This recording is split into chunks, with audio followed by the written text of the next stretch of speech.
Salam untuk kita semuanya, berjumpa lagi dengan saya di channel Aritela Tutorial, tempat kita untuk berbagi informasi seputar informasi pendidikan dan informasi guru, serta informasi honorer dan informasi lain yang ada hubungannya dengan dunia pendidikan dan guru dan dunia honorer atau informasi yang relevan. Pada pertemuan ini, saya menyapa seluruh Bapak Ibu honorer setanah air yang selalu setia melaksanakan tugas tanpa mengenal lelah dalam melaksanakan kegiatan pelayanan publik sesuai dengan bidangnya masing-masing di instansi pemerintah pusat, demikian dengan instansi pemerintah daerah. Saya yakin bahwa Bapak Ibu honorer selalu semangat dan selalu dalam keadaan sehat walafiat. Pada pertemuan ini ada satu hal penting yang perlu saya bagikan kepada seluruh Bapak Ibu honorer. Ini berupa informasi penting yang mesti diketahui sesuai dengan pernyataan Kepala BKN yang mengatakan bahwa kondisi saat ini belum mendukung penerapan Undang-Undang ASN 2023. Pertanyaan, apa sih? Nah, tentunya itu benar Bapak Ibu ya, bahwa di tahun 2023 ini belum mendukung untuk penerapan Undang-Undang ASN 2023. Dan sebagaimana kita ketahui juga bahwa Undang-Undang ASN 2023 itu disahkan pada bulan Oktober 2023 yang lalu. Lalu diterapkan tahun 2023, tentunya tidak mungkin karena memang masih ada peraturan pemerintah turunan dari undang-undang tersebut yang menjadi undang-undang atau aturan pelaksananya yang semuanya adalah mulai 2024. Bapak Ibu, terkait dengan informasi ini, mari kita simak bersama sampai selesai dan jangan lupa tekan tombol subscribe, nyalakan tombol notifikasinya supaya semua informasi yang disalurkan melalui channel ini selalu update di layar Bapak Ibu. Tanpa basa-basi lagi, langsung pada informasinya. JPNN.com Jakarta memuat satu informasi penting terkait dengan Undang-Undang ASN yang dikatakan adalah payung hukum perlindungan honorer dan yang mengatur terkait dengan nasib para ASN PNS P3K untuk tahun 2024 tahun depan. Menteri Penanggulangan Aparatur Negara dan Reformasi Birokrasi Menpan RB Abdullah Azwar Anas mengapresiasi keberhasilan BKN dalam memangkas proses bisnis layanan BKN kepada aparatur sipil negara.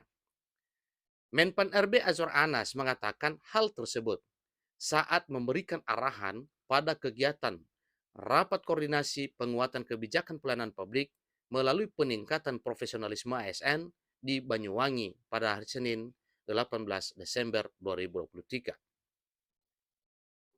Kami mengapresiasi BKN yang telah memangkas proses bisnis yang ada dalam layanannya.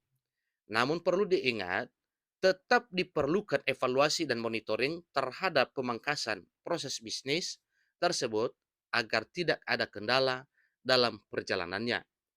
Jelas Menteri Anas dikutip dari keterangan resmi Humas BKN. PLT Kepala Badan Kepegawaian Negara Harmoyo Dwi Putranto mengatakan bahwa saat ini kondisi existing belum mendukung penerapan Undang-Undang Nomor 20 Tahun 2023 tentang aparatur sipil negara dengan baik. Diketahui ASN terdiri dari PNS dan P3K atau pegawai negeri sipil dan pegawai pemerintah dengan perjanjian kerja. Salah satu yang menjadi persoalan adalah saat ini jabatan tidak melekat pada pangkat.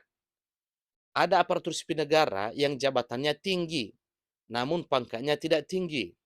Hal ini menimbulkan masalah terhadap kinerja aparatur sipil negara, kata Harmoyo Dwi Putranto sebagai PLT Kepala BKN. Jadi acara rakor dihadiri oleh paguyuban Kementerian Pan-RB serta stakeholder dari sejumlah universitas dan elemen masyarakat. Lebih lanjut, Harmoyo Dwi Putranto selaku PLT Kepala BKN mengatakan bahwa kedepannya fokus paguyuban adalah harmonisasi terkait pangkat dan jabatan aparatur sipil negara. Hal ini agar mendukung birokrasi yang lincah sesuai dengan arahan Presiden Jokowi, kata Harmoyo Dwi Putranto sebagai Kepala BKN. Jadi diketahui saat ini Kementerian Pan-RB terus mengebut penyusunan RPP Manajemen ASN.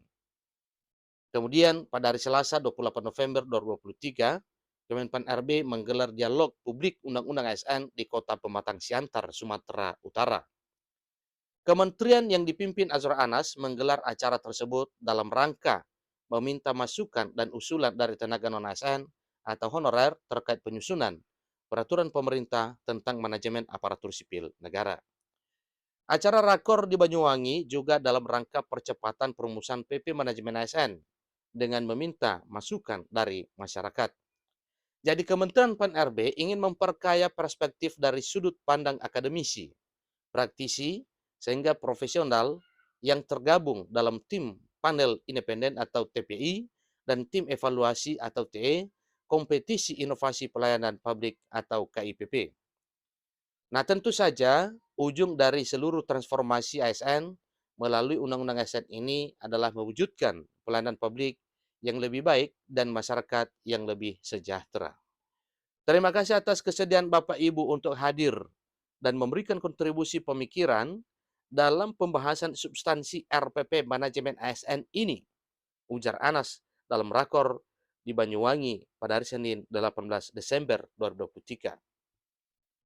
Menteri Anas mengharapkan masukan dari TPI dan TE KIPP dapat menjadi bagian dari upaya dan langkah membumikan Undang-Undang ASN agar dapat terimplementasi dengan baik di lingkungan kementerian, lembaga, dan pemerintah daerah.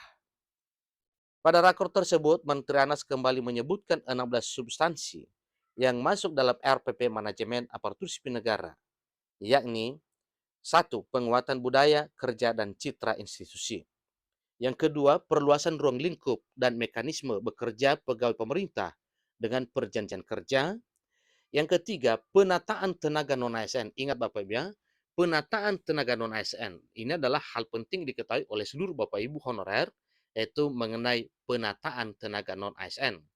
Sebagaimana kita ketahui dalam Undang-Undang Nomor 20 Tahun 2023 yang terdapat pada pasal 67 bahwa tenggat waktu penataan honorer itu lewat verifikasi dan validasi, yaitu Desember 2024. Ternyata pada rakor juga ini dibahas oleh Menpan RB untuk meminta masukan dan pendapat dari berbagai stakeholder. Yang keempat adalah jabatan manajerial dan non-manajerial. Ingat bahwa manajerial ini adalah seorang atau jabatan yang membawahi beberapa anggota dalam instansi pemerintah, dan non-manajerial adalah pelaksana dari apa yang digariskan oleh manajerial. Yang kelima, resiprokal ASN dan prajurit TNI Polri. Yang keenam, perbaikan kesejahteraan ASN. Yang ketujuh, hak dan kewajiban aparatur sipil negara. Kesembilan, serta pengadaan CSN, kemudian penguatan kinerja pegawai ASN, seterusnya pengembangan talenta dan karir, seterusnya pengembangan kompetensi, berikut pemberhentian ASN, berikutnya organisasi profesi ASN, seterusnya digitalisasi manajemen ASN, dan yang ke-16 penyelesaian sengketa. Jadi Menteri Anas mengatakan untuk mengebut penyusunan RPP manajemen ASN, pemerintah telah membentuk tim perumus lintas instansi. Tim perumus lintas instansi melibatkan Badan Kepegawaian Negara atau BKN, Lembaga Administrasi Negara atau LAN, Kementerian Keuangan, Kementerian Dalam Negeri, dan instansi pemerintah terkait lainnya. Jadi peraturan pemerintah ini harus mampu merumuskan bahwa birokrasi kita tidak hanya terjebak di hulunya saja, tapi langsung menyasar pada dampaknya, termasuk terkait penataan tenaga non-ASN yang terus kita cari solusi yang terbaik, kata Menteri Anas dikutip dari keterangan pers Humas Kementerian PAN-RB. Itulah informasinya Bapak Ibu. Hal penting di sini, pada 16 poin yang dituangkan dan dibahas oleh Menpan RB, salah satunya terdapat pada poin ketiga, yaitu tentang penataan tenaga non-ASN. Yang seterusnya bahwa terkait dengan bagaimana ke depan mengenai RPP manajemen ASN, Menpan RB melibatkan berbagai stakeholder untuk merumuskan RPP manajemen tersebut hingga nantinya membuahkan hasil sebagaimana harapan.